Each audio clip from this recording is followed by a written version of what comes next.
Good day, everyone. So, for this meeting, we will be discussing bacteriologic water analysis. So, let's have an overview first of water. So, we know this covers around three-fourths of the Earth's surface. Mm. So, the total amount of water has not changed in years. However, the distribution and the quality have been altered by human activities. So such as pollution and by chemicals and by the trashes and fecal contaminations. Mm.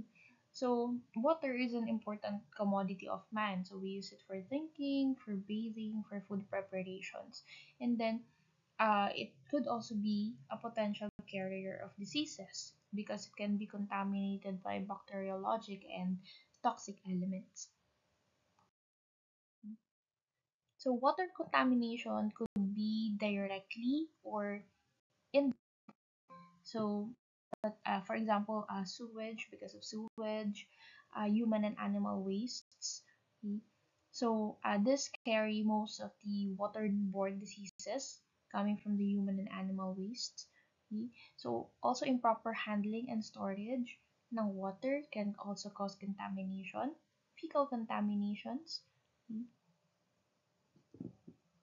So for fecal contaminations, okay, so water can be contaminated by the normal bacterial gut flora. So this is composed of the opportunistic and nosocomial infections, or uh, of true pathogen organisms. So ito yung mga nagkakos ng mild gastroenteritis to typhoid fever, such as Salmonella, Shigella, E. coli, cholera. So we know of this as the under the family Enterobacteriaceae.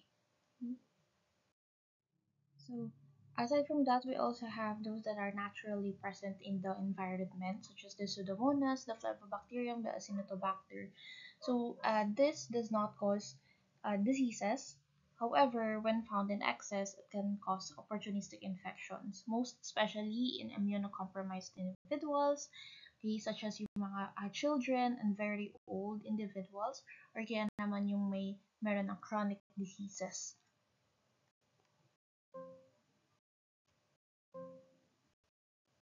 So this is the most common pathogens that we can find from drinking water supplies.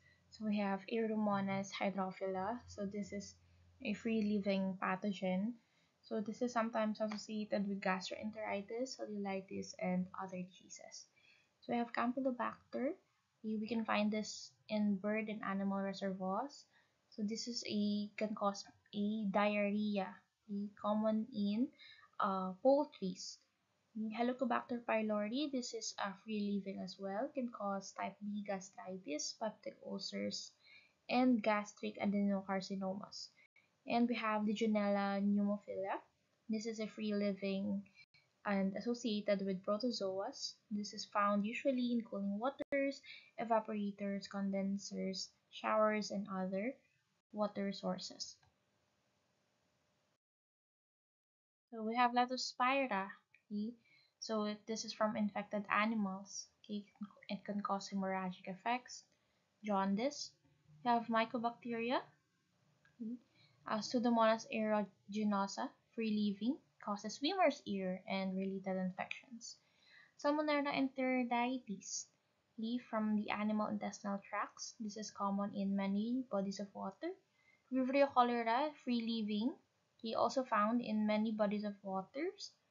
Vibrio parahemolyticus, also free-living. So this causes diarrhea in shellfish consumers. Yersinia enterocolytica. Okay? So this can be found frequent in animals and in the environment, causes waterborne gastroenteritis. So let's proceed with the bacteriologic analysis of water. So instead of trying to detect for the presence of a specific pathogen in the water source, okay, which is very difficult and very time consuming, what instead we do is we detect fecal contamination. So the theory is if there is high fecal levels, okay, it means that the water is contaminated, the water contains pathogens, therefore the water is unsafe. So we only detect fecal contamination by detecting a specific bacteria or an indicator bacteria. So these are usually non-pathogenic species that are intestinal residents of birds and mammals. Okay? So this we can use this as an index of possible water contamination by human pathogens. Okay? So it also indicates efficacy of water treatment and disinfection. Okay? So kapag present yung fecal indicator bacteria na to, therefore hindi safe yung water. Okay? If it already undergone treatment and disinfection, purification processes for it to be potable, ibig sabihin hindi siya naging effective kasi there's still a presence of fecal contamination. What are the criteria that we have to check for the organism? So, hindi lahat ng organism or hindi lahat ng bacteria pwede natin maging indicator bacteria. Okay, number one, it has to be suitable for the analysis of all types of water. May it be tap water, river water, groundwater, okay, from the sea or kaya wastewater. Okay? So, two, present whenever enteric pathogens are present. Okay? So, ibig sabihin, they it's usually a normal flora of the intestine. Okay? So, meaning it's normally found in stool, in feces. It should survive longer than the hardiest enteric pathogen. 4. Don't reproduce in the contaminated water and produce an inflated value. Okay? Why this is important? It shouldn't reproduce. Kasi the amount of fecal uh, contamination is proportional to the amount of indicator bacteria. Okay? So, if yung bacteria ninyo is they reproduce naturally in the environment, so hindi natin masasabi na this water has high fecal contamination. Okay? Kasi marami siyang bacteria. Okay?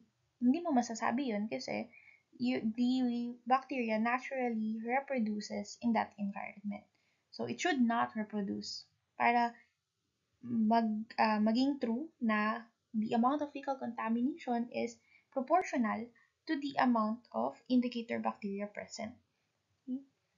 5. It should be harmless to humans. 6. Level of the indicator bacterium in contaminated water should have direct relationship to the degree of fecal pollution, which is what I'm talking about kanina. 7. Great specificity, high sensitivity for assay procedure for indicators. And lastly, testing method should be easy to perform. Okay, so moving on with the indicators of fecal pollution. So first, it survives in natural waters but do not multiply. Second, its presence in high number, meaning is there is a recent high level of fecal contamination. Okay? So yung mga ginagamit natin usually indicator bacteria, these are coliforms. Okay? So remember that this is gram-negative, lactose fermenting, gas-producing, non-sporing, rod-shaped bacteria. Or specifically, what fits in this criteria most is these four genera, so Escherichia, Klebsiella, Enterobacter, and the Citrobacter. So this is the primary indicators natin of fecal pollution. Okay? So masasabi natin polluted yung water, it's unsafe. Okay? So we look at the total coliform. Okay? So presence ng coliforms. So if it ferments in lactose in culture at 35 or 37 degrees Celsius, okay? So it's easily detected and enumerated. Okay? So using this category, okay, so we can say that yung water had insufficient treatment or kaya naman the contamination was post-treatment. Okay? So, looking at the presence of fecal coliform, okay, specifically yung thermotolerant fecal coliform natin, which ferments glucose at 44 degrees Celsius and 44.5 degrees Celsius. Okay? So, this is your Escherichia coli. Okay? So if this is present, there is a definite fecal contamination. Okay? So definite fecal contamination. So secondary indicators of fecal pollution natin, we have the fecal streptococci. Okay? So we have the S. fecalis, S. facium, S. durans, S. bovis, and S. avium. So this rarely multiply in polluted water. Okay? So they are more resistant to disinfection than your coliforms. Usually, this is found in salt water and brackish water. And we have sulfite reducing Clostridia. So this is your Clostridium perfringens. This is spore forming, and meaning if this is present, contamination had come from a distant source.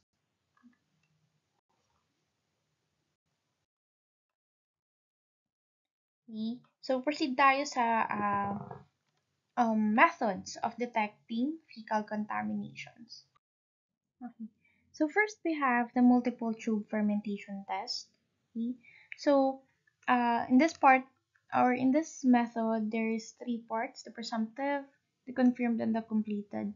During the presumptive, we get the estimate of most probable number of coliforms present, or the MPN. Okay. And then we have the membrane filtration technique, presence absence test, related Colli alert defined substitutes test, which we will discuss one by one. But first, on the multiple tube fermentation test. Okay. So for this part, so we have here the water sample. So gagawin natin, we'll get our water sample. So we will add 10 ml of water sample on 5 tubes, 1 ml of water sample on another 5 tubes, and 0.1 ml of water sample in the another 5 tubes. And then this contains broth and a smaller tube inside. Okay, so we will incubate that for 24 hours, and then we will look for gas production. So after 24 hours, okay, so pag nagkaroon ng gas production, that means it's positive. If it is walang gas production, okay, so hindi nagkaroon ng gas dun sa little tube inside, okay, so that means it's negative. Okay, so we should incubate this for another 24 hours just to be sure. So, pag nag-positive, next is on the, ang next step natin is we will get a sample here. We will inoculate it in a lactose bile salt broth, okay, and then incubate it again for another 24 hours. And then if nagkaroon ulit ng gas production, that means it's positive again. Okay, so kukuha naman na tayo ngayon ng sample here. We will stick it on EMB or endo-agar. So incubate it for 24 hours. And then, once na tumubo na siya, so kuha tayo ng sample and then we will put it on a nutrient agar slant. And then after that, dito tayo kukuha ng pating pang gram staining. Okay? So, pagkuha natin ng sample here, tapos ginram stain natin, you should see gram-negative, non-spore forming, rod-shaped bacilli. Okay?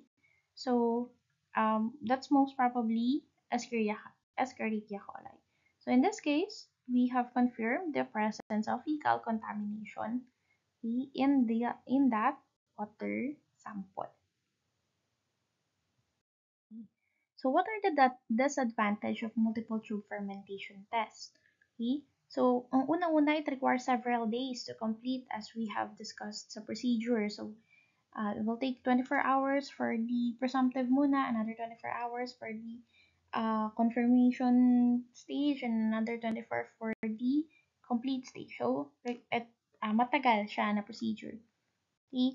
And aside from that, it does not differentiate between coliforms commonly found in soils and water, which is the Enterobacter, and true fecal coliforms that live primarily in the intestines of animals, such as the Escherichia. So next is the membrane filtration technique. So this is a technique for testing water samples. So in this procedure, water is drawn through a special porous membrane designed to trap microorganisms larger than 0.45 micrometer.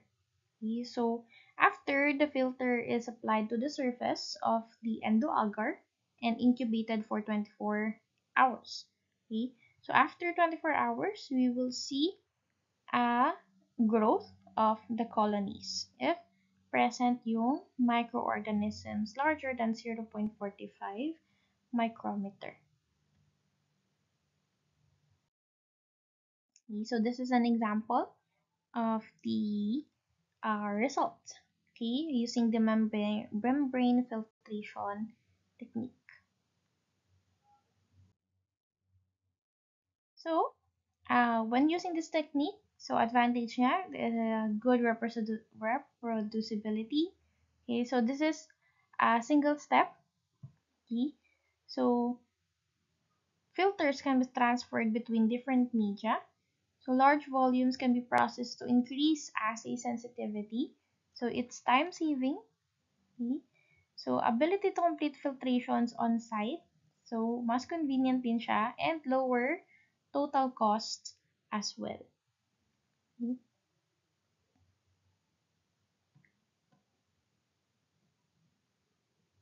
So the disadvantages, so high turbidity water limits volume sampled, and then high pollutions of background bacteria causes your overgrowth, and then metals and phenols can absorb the filters and inhibit the growth. So these are the disadvantages. So we have the presence absence test. So this is used for larger water samples.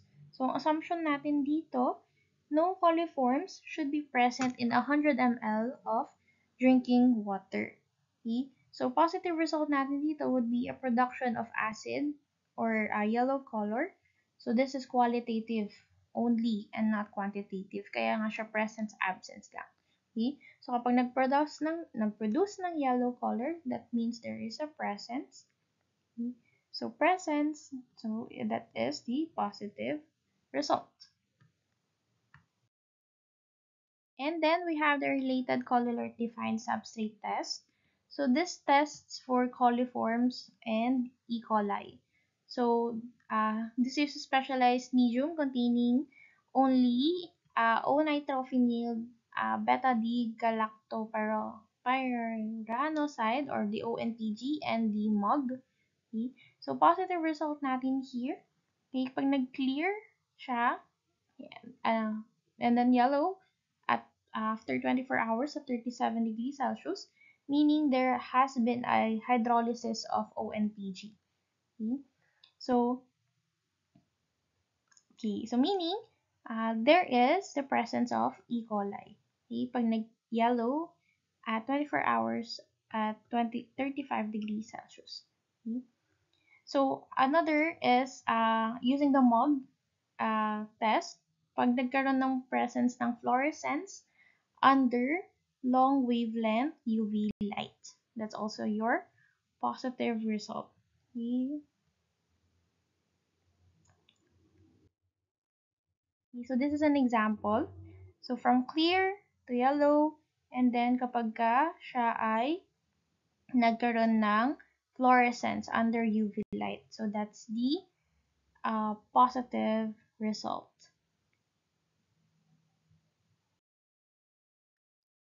Let's proceed to water quality and treatment. So, water can be said to be potable if it is free from any contamination. So, meaning there is no pathogen and dissolved toxins. Okay? So, there is no disagreeable turbidity, color, odor, and taste. Okay, so these are the criteria for us to say that water is potable. So water quality assay. So we use standard plate count. So this is a rapid method for testing the total bacterial count in water. So this does not differentiate between species, only for estimate of total population. So we also do levels of dissolved oxygen. So kapag merong increase in bacterial and organic matter, there would be a decrease in dissolved oxygen. So that's because of aerobic respiration. So these are the steps in water purification. You just pause the video here and read on this. Okay, so it's nice to know and be familiar with this one. So what are the standards of water safety? So it depends on specific government. So iba-iba yung criteria depending on the country. Okay? So general rule natin, however, is water is safe if there is 0 or less than 5 indicator organisms per 100 ml. Okay? So meaning there is no E. coli or Enterococcus species, and there is no signs of active contamination. So in the Philippines, so this is what we use as a safety standard. So drinking water must be free from pathogens daw. Source must be free of feces. So fecally contaminated water must be treated as well. And there should be less than 1.1 per 100 ml na presence ng uh, fecal coliforms. Okay, so that would be the end of my discussion. So thank you everyone and have a nice day.